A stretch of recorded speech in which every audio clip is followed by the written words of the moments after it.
So I'm just coming off of a retreat. I sat for the last week.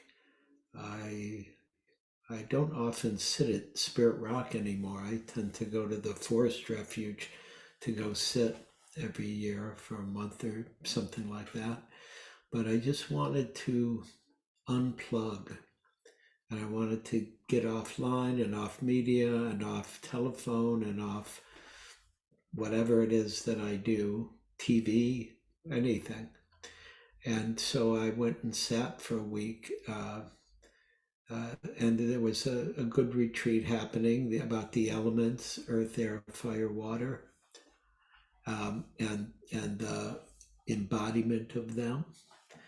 Uh, but I was more interested in just sitting and being quiet and sitting, walking, standing, eating, sleeping, urinating, defecating, and that's it.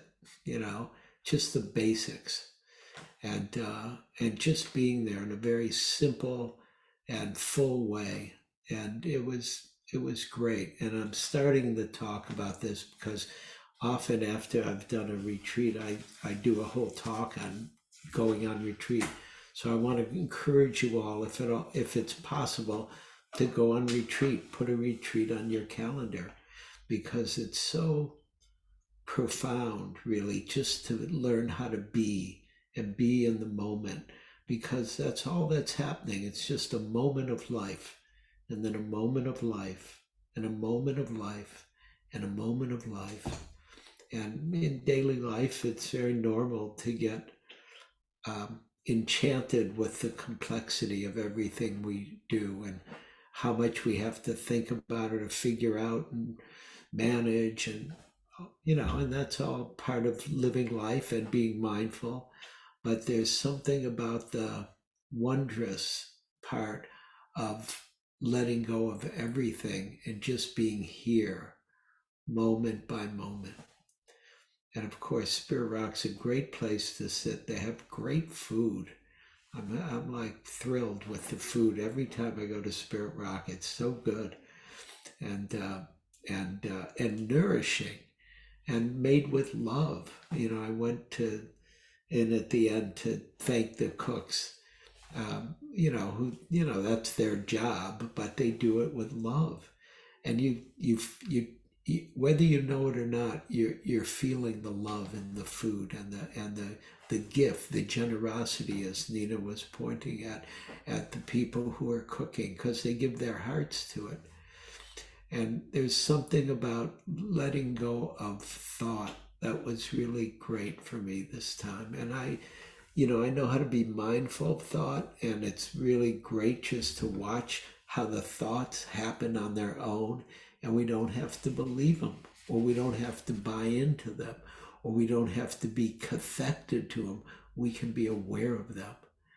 And then we're just here, and life is just happening right where we are, and it just does itself, and there's something that relaxes as we begin to rest in awareness. And so and my retreat included grieving for my friend Wes Nisker. And if you know Wes, as you know, he's a teacher at Spirit Rock for the same amount of time as me. Actually, we were in the same cohort that Jack Cornfield trained to teach, to become meditation teachers. And this is 30 some years ago. And the group, that was a very small group. There weren't a lot of teachers back then. There's a lot more now. And back then it was myself and Guy Armstrong, who many of you know, Spirit Rock teacher, IMS teacher, who wrote a really beautiful book on emptiness. Also Wes, and Deborah Chamberlain Taylor, and Tara Brock, and Wendy Zarin, who probably most of you don't know. She hasn't taught that much, but there were just 6 of us. and we would meet regularly and study with Jack as he trained us to teach. And that's how I got to know Wes, even though I knew about him because of his radio show.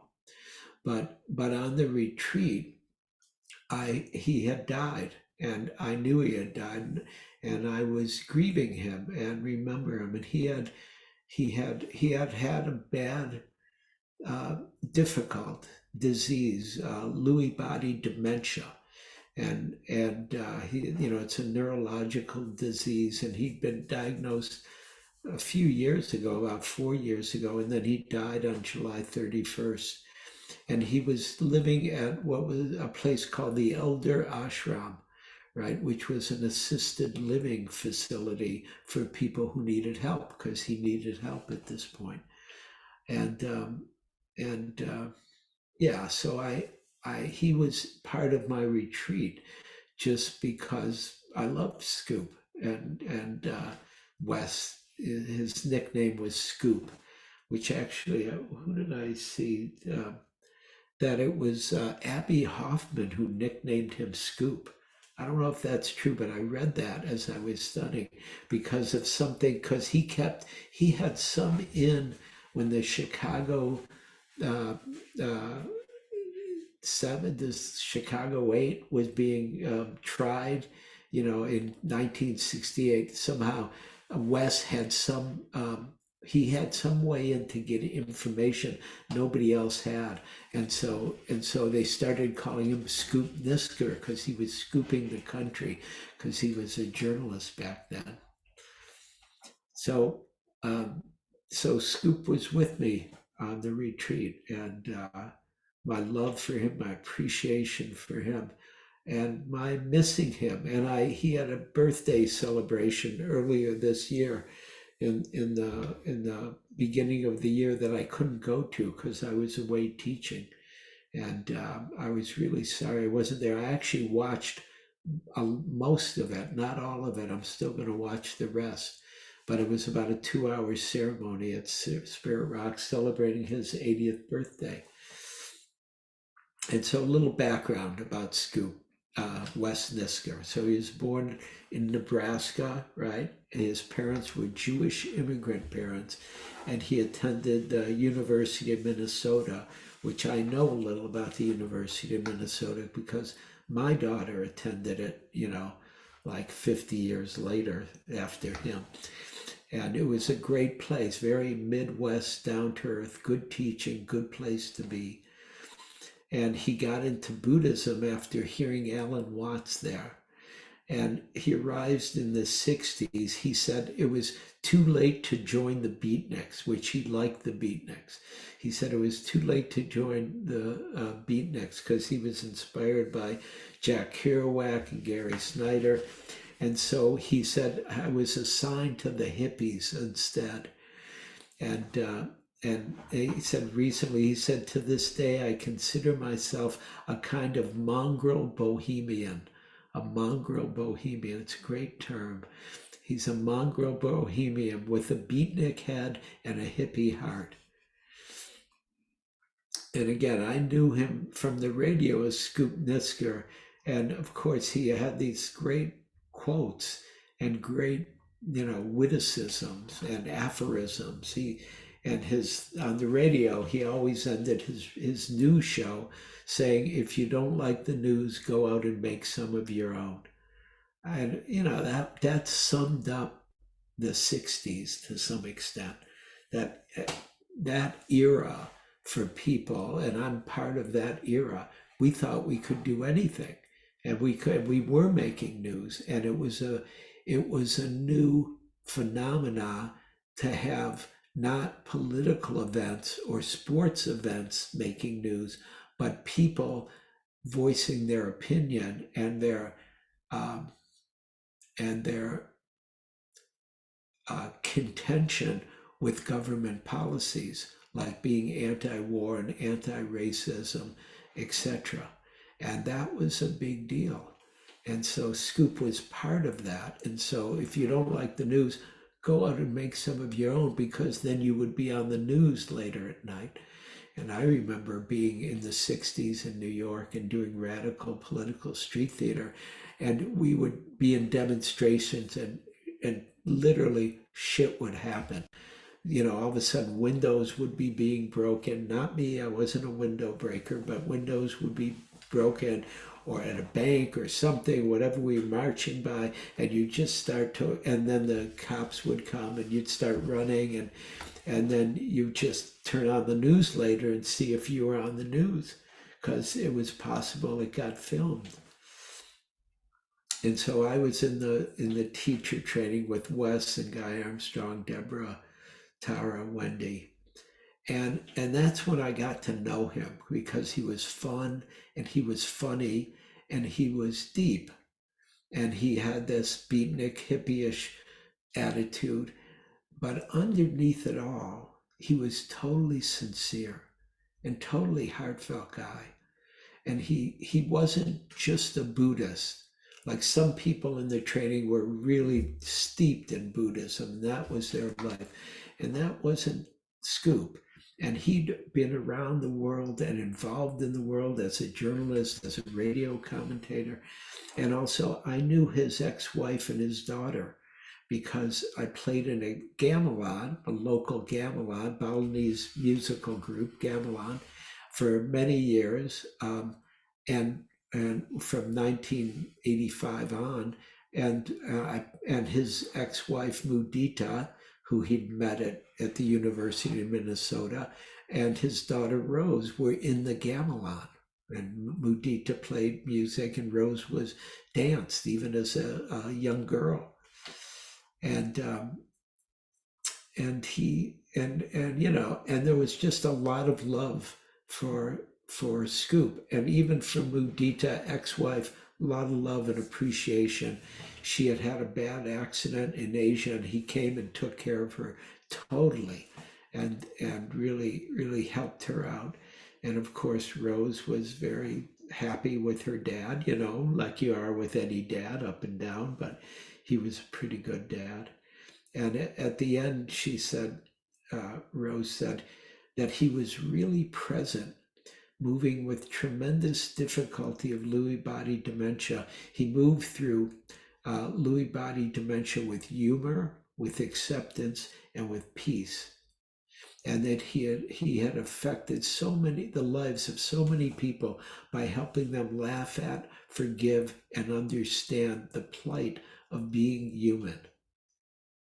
Right? And this is what his daughter said at his, after he died. And Scoop really brought all of himself there. He was really who he was, right? He did what was helpful and what he knew how to do, and kept expanding it. And so he became a teacher, and people loved his teaching. He also co-founded the Inquiring Mind. I hope many of you remember the Inquiring Mind. You can still go on a website and find it and look at old issues. But when I grew up in the Dharma, that was the Theravada newspaper. And you could read about stuff, learn about stuff. He liked to do interviews. He loved Allen Ginsberg, which I love that he loved Allen Ginsberg, because I loved Allen Ginsberg, and I had met Allen Ginsberg. He had interviewed Allen Ginsberg, so he's very, very positive about that. And he also was an author, and he had many books, and I wrote down a list of the books. And the first book, which was in 1994, was If You Don't Like the News, Go Out and Make Some of Your Own. I've never seen that book, but that was listed as his first book. And then he wrote a book called Crazy Wisdom, because he was into being outside the box, including he was in the box, but he also wasn't limited to the box of Buddhism. And then he wrote a book called Buddha's Nature, Who We Really Are and Why This Matters. And so it was about who are we truly, who are we really, and why does it matter to understand that, to learn about that. And then he wrote a book called Buddha's Nature, a Practical Guide to Discover Your Place in the Cosmos. And this is in 2000 when he wrote that one. And he was so advanced, he was so precocious about the environment and the environmental difficulty that we're dealing with now, because he saw that, oh, we are nature. He understood that. And then he wrote a book called Buddha's Nature, Evolution as a Practical Guide to Enlightenment. And he wrote a book called The Big Bang, the Big Bang, the Buddha, and the Baby Boom, the Spiritual Experiments of My Generation, which was like a generational biography. And then in 2008, he wrote Crazy Wisdom Saves the World Again, a handbook for spiritual revolution. And then the last book that I saw was 2016. He said, and this is a great title for all of us, because it begins with a great quote from Scoop, where he said, "You are not your fault." It's the beginning of the title. You are not your fault. And I hope everybody knows that. You are not your fault. And the name of the book is You Are Not Your Fault and Other Revelations, the collected wit and wisdom of West Scoop Nisker. So could we show a picture of Scoop when he was on the radio from KSAN? Can we do that, Johnny?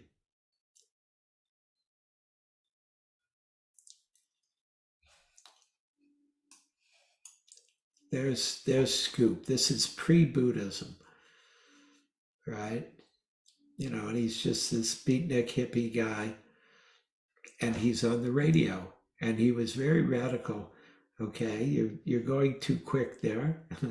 You could show that second one also, Johnny. That's okay. So this is Scoop again, right at maybe at the beginning of him being a Buddhist. And let's just leave it at those two for now, Johnny. Thank you. Um, and Scoop was funny. He used humor. He liked humor. It was good. It was good to laugh, and it was good not to take ourselves too seriously. And he took things very seriously, but not too seriously. And so, as part of his teaching, he developed these kind of comedic routines that he developed that he would use on Buddhist retreats, but also at conferences about psychology. And he had a solo performance that he did at places like the Marsh called Cosmic Wisdom Saves the World Again. And yeah, so I'm looking at my notes. I'm just trying to see what I said. He was born in 42 in Nebraska. Okay, and so really his Buddhism started in 1971, where he attended his first 10-day retreat in India, in Bodh Gaya, with Goenka. And Goenka's a Vipassana teacher who teaches a certain style of Vipassana, very powerful, very, very strong samadhi. And you're just scanning your body over and over and over and over and over again, up and down. I've done his retreats, really powerful. Not user-friendly often, can be very difficult. But he attended this first retreat in Bodh Gaya, and he was there with Joseph Goldstein, with Sharon Salzberg, and with Ram Dass, who are also attending some of their first retreats at the same time. And so he came back, and he was really a world bridger. He bridged the different worlds, synthesizing or the contrasting components of the Northern California counterculture of beat and hippie and Buddhist and psychology and evolutionary science. He really, all of those were part of who Scoop was and how he taught, and not just how he lived his life, who he was. And he loved meeting the Dalai Lama. He loved the laugh of the Dalai Lama. He said that's one of the things that changed his life. But he also took LSD with Tim Leary. For those of you who remember who Tim Leary is, how many people remember who Tim Leary is? Okay, yeah, that's not bad. Tim Leary was one of the guys who I think he coined the phrase turn on and drop out, right? Because and he was he was a Harvard professor who was experimenting with psychology and LSD and ended up thinking like, oh, this is the way. And um, so Scoop was going to interview him. They were driving from Marin to San Francisco for the interview, and they took some acid for the interview. Now I would like to see the interview, but I haven't. But I'm sure it would be an interesting interview if you've ever at all indulged in those old school drugs called psychedelics, which some of us have. So, and as I said, he founded the Inquiring Mind with a woman named Barbara Gates. And Barbara said a few beautiful things about him. She said he was a wonderful interviewer and he loved to do interviews as a team with her or with other Dharma friends. And his favorite interviewees were Gary Snyder, John Cage, brilliant. I don't even know what John Cage was. I think of him as a musician, but I think he was a philosopher. Does anybody know? Something. He was something, an existentialist. John Cage, Allen Ginsberg, Joanna Macy, Ram Dass, to name some. And he loved poetry, and he would select poems in each in issue of the Inquiring Mind in a section they called Poems and Not Poems. And she said April Fool's Day was his favorite holiday. He was really a playful punster. Can we show the photo of him with his punster hat on, Johnny?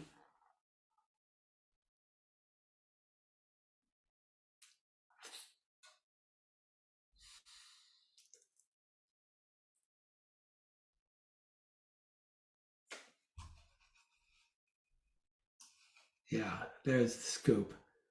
And I said to Johnny, I said, he didn't wear this every day. And Johnny said, oh, how do you know? And it's true. I don't know. But he loved, like Barbara Gates said, he loved April Fools. He loved having fun. He loved playing and being a punster. He said, thank you, Johnny. He said, Scoop said, which Jewish writer would you rather have as a Dharma student, Marcel Proust or Franz Kafka? And he answered his own question, of course. He said, oh, without a hesitation, I'd take Kafka. You certainly wouldn't have to explain the first noble truth to him. And furthermore, he already knows that he is part cockroach, something most Buddhists don't understand until after many years of practice. Right? So you hear Scoop's wit and fun and not being afraid to say anything. And so he always spoke with a lot of wisdom, a lot of humor, a lot of wit, and had a very unique and creative perspective on the mystery of being alive, of human incarnation. And as I said, there was a birthday celebration for him earlier this year in Spirit Rock.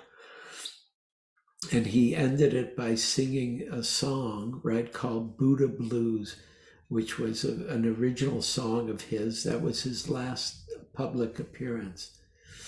And one of the things he said, before I became Buddhist, I worried about my life. Before I became Buddhist, I worried about my life. But now I worry about my next life.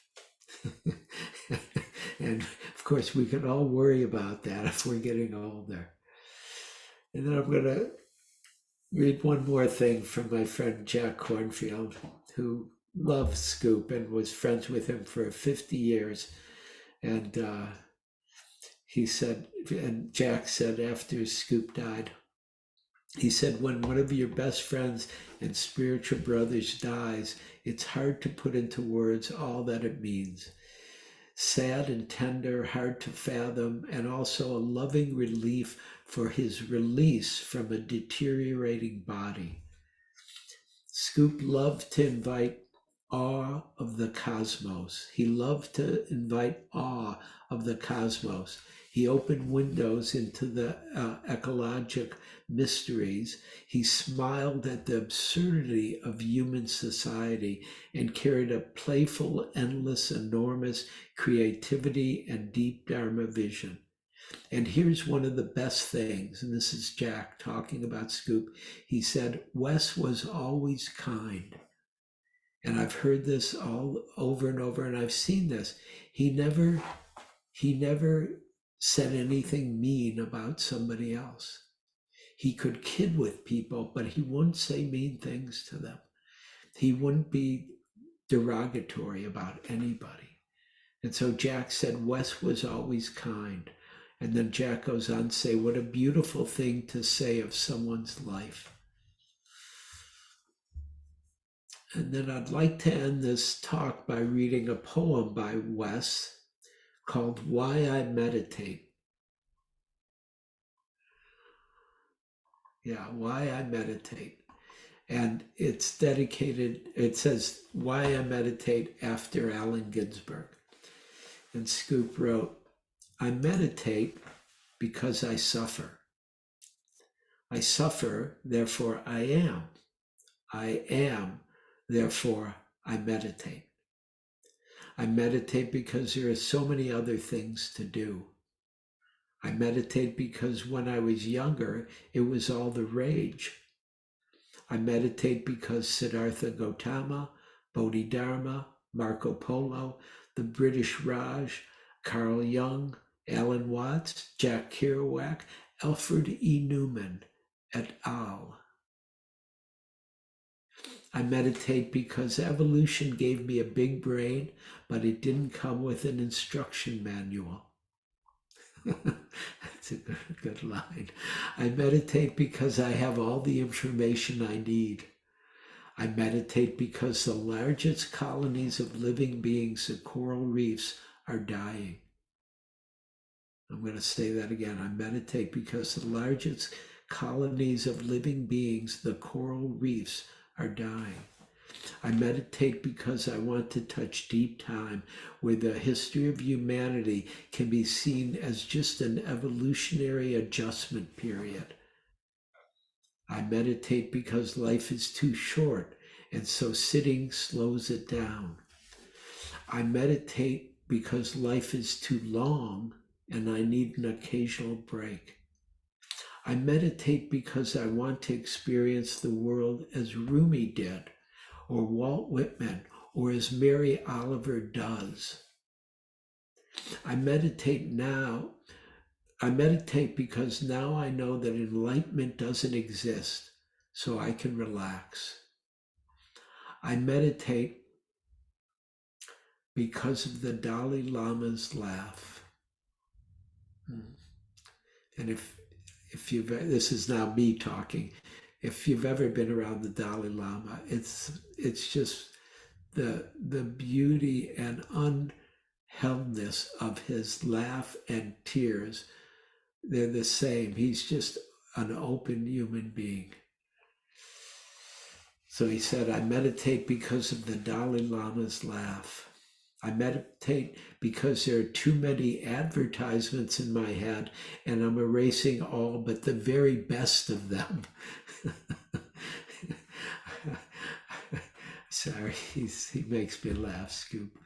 I meditate because the physicists say there may be 11 dimensions to reality, and I want to get a peek into a few more of them.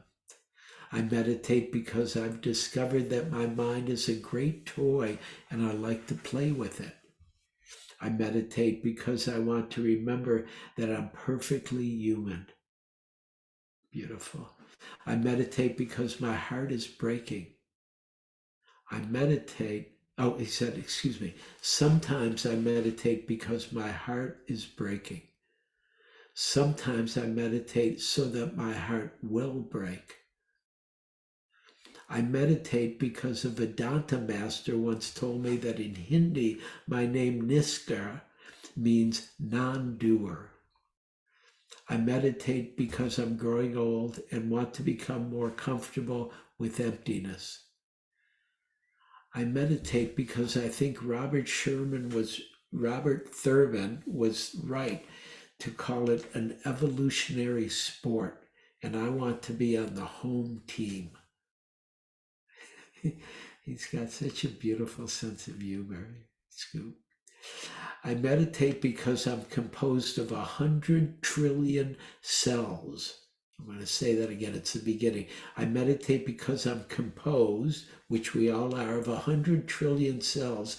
And from time to time, I need to reassure them that we're all in this together. I meditate because it's such a relief to spend time ignoring myself.